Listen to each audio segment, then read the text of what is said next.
northeastern Sri Lanka is a place of serenity and tranquility, once ravaged by 3 decades of war. Following the end of the conflict in May 2009, the northeast is slowly but surely returning to its former glory. It's a socio-cultural hub. Though a vast majority of the population is Tamil, Sinhalese and Muslims have made it their home, and their different cultures converge to form a unique identity in this remote corner of the island. The people the wandering tourists will find are friendly and hospitable and are ever so glad to show you around.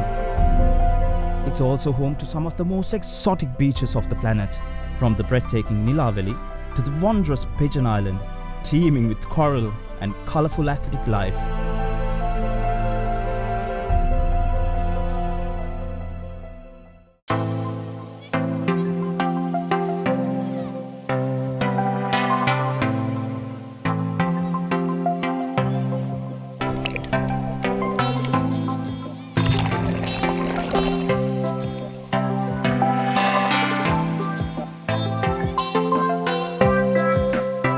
Sri Lanka.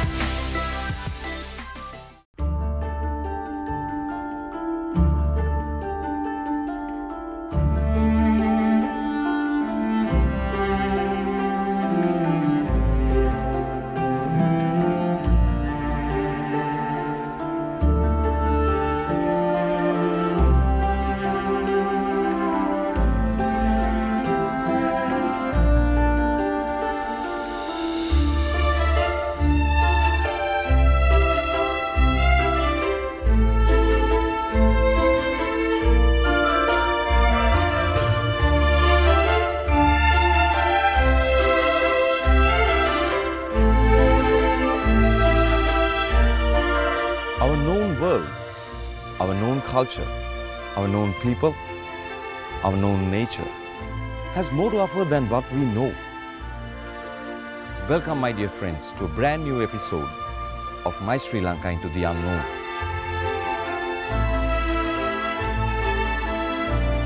This ancient stupa, dating back to the 3rd century BC, is said to be the first ever Buddhist temple built in the world.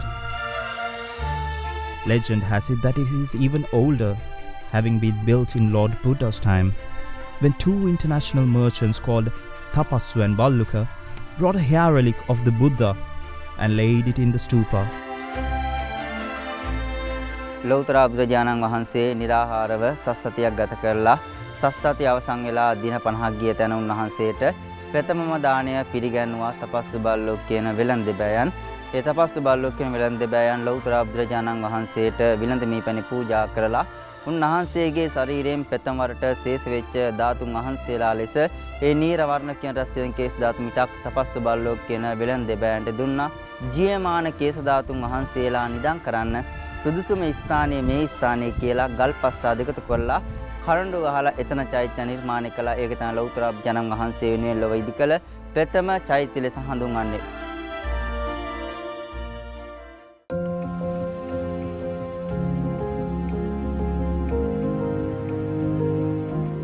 Many people in the northeastern Sri Lanka take to the sea to make their living.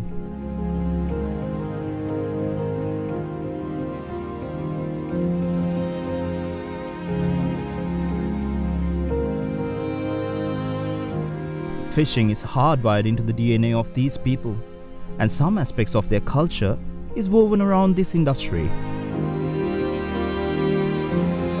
We were fortunate enough to experience firsthand the day-to-day activities of a local fishing village,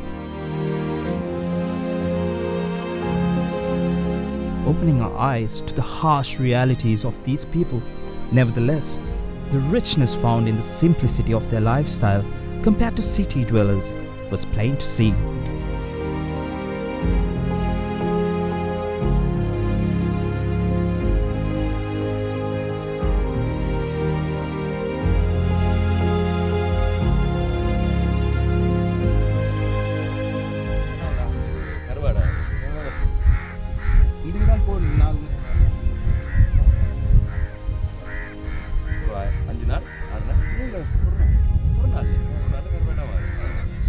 He says this dry fish would only take 1 day, ready to be a fresh dry fish piece into the mud.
First time in Sri Lanka, staying for 2 weeks. We met some friends from university who live in Sri Lanka, so they've taken some time off work to take us around the island, show us all the best parts, so it's very good. The Pigeon Island Marine National Park was declared a Marine National Park in the year 2003 and is one of the best places to witness Sri Lanka's stunning marine fauna. The park is made up of 2 islands, namely Pigeon Island and Crow Island. The reef at Pigeon Island is home to more than 100 species of corals, including the impressive black-tipped reef shark. The island gets its name from a subspecies of rock pigeon that live on the island.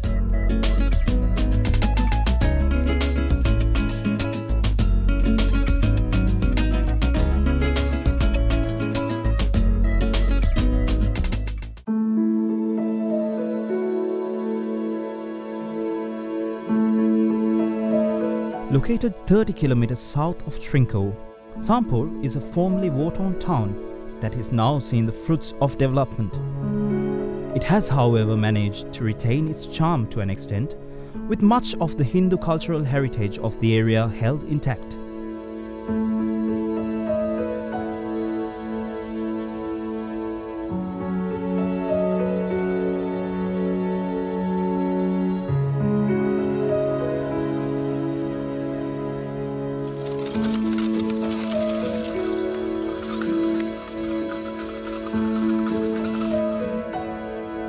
The Sampur Lighthouse, also known as the Foul Point Lighthouse, has been a beacon of guidance to sailors for decades.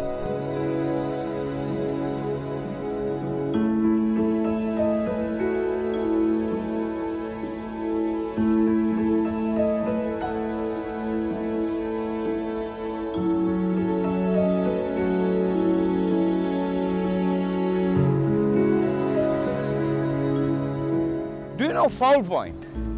We are here at Foul Point. This is the most important lighthouse in the Bay of Bengal, serving 22 nautical miles to all the voyagers to come and dock at this natural harbor.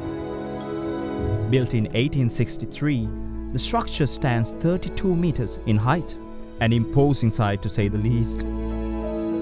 Though it's still in a rundown condition, war tends to have that fact on such monuments, it still remains very much impressive.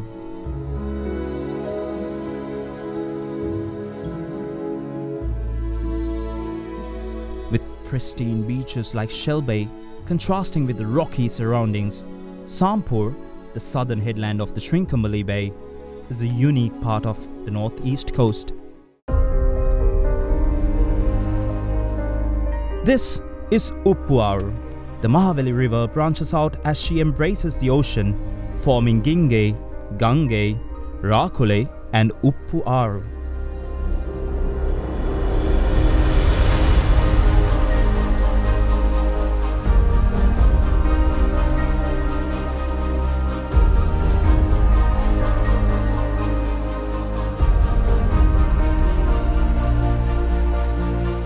Like the other lagoons within the Trinco Bay, the banks of Uppuaru Lagoon are lined by mangroves.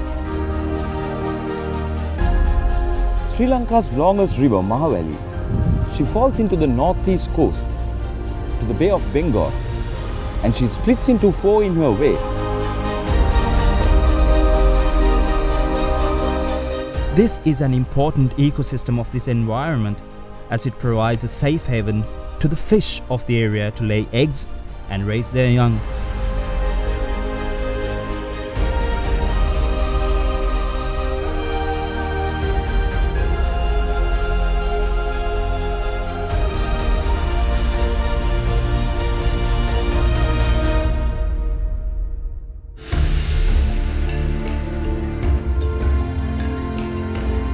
In turn, it sustains not only the local fishing community, but is also home to many resident birds.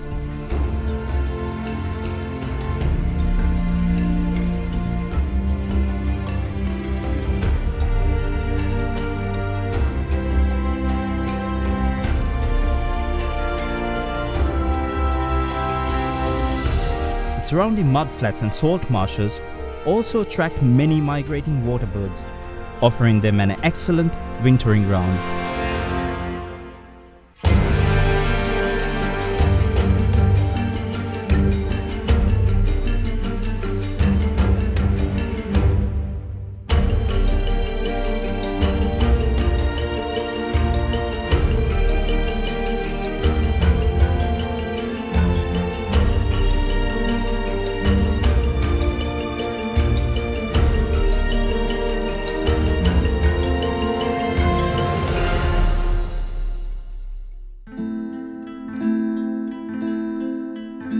The old British War Cemetery is a relic from the past, the height of World War II to be specific. Located some 6 kilometers north of Trinco town, the cemetery is one of 6 Commonwealth War cemeteries in the island.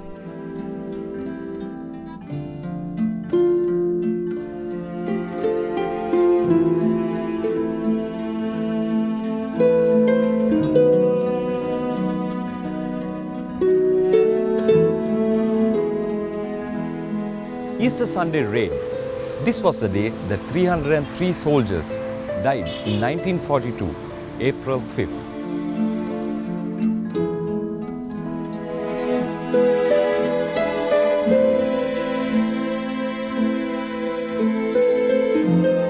The soldiers who fought in the Second World War for the British Army are laid to rest.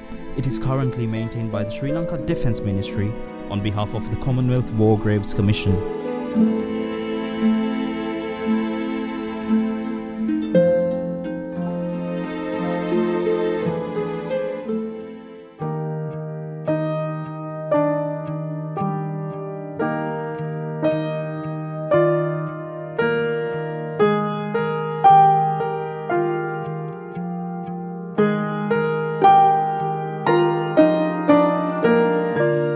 Compared to the scenic beaches of Sampur, the cliffs of Trinco are an imposing sight, believed to be the home of one of the earliest human civilizations of the world.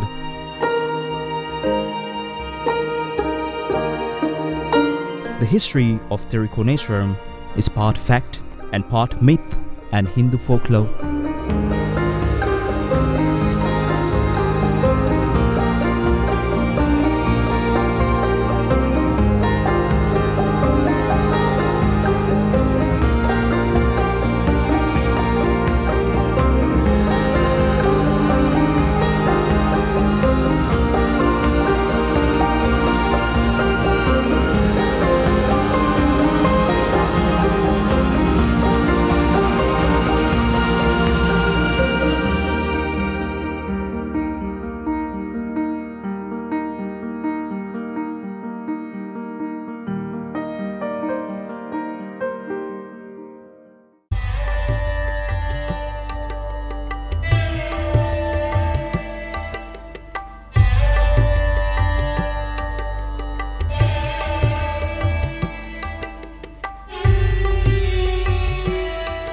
Mythologies, people, religions and culture, beliefs, thoughts, all this comes true when people come into the temple of Lord Shiva, Koneswaram, Tirukonamalai.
Why am I here in Trinco? Because Trinco has the best diving this time of the year. The people here are very friendly, the food is awesome.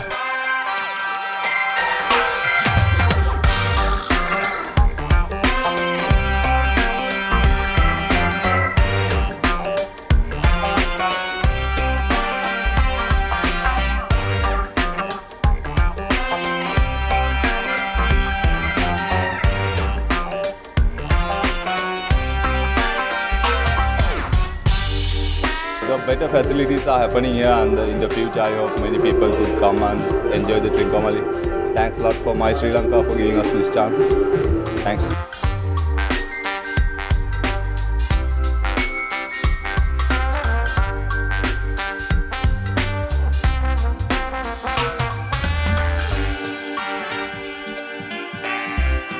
Trincomalee may still be developing since the war, but its natural beauty, history and culture has made it a must-see destination of Sri Lanka.